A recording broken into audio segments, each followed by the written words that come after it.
Welcome to the Rim Break Rodeo. We hope this video helps.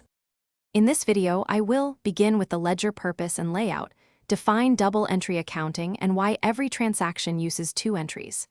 Show the T account format and the columns, date, description, debit, credit, and running balance.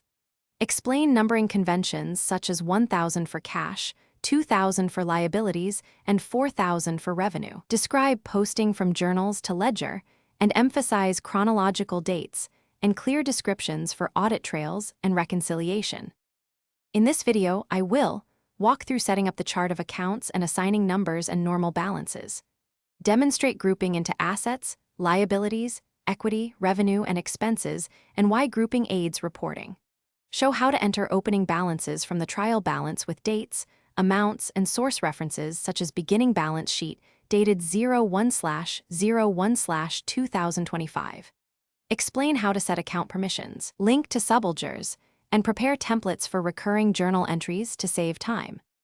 In this video, I will explain ongoing maintenance and month-end close procedures for ledgers to ensure accurate financials, describe posting frequency, bank reconciliations, and threshold checks such as reconciling to bank statements by the 10th of each month. Cover common adjustments, accruals, 1/4 prepayments, depreciation schedules, and inventory physical counts with variance entries.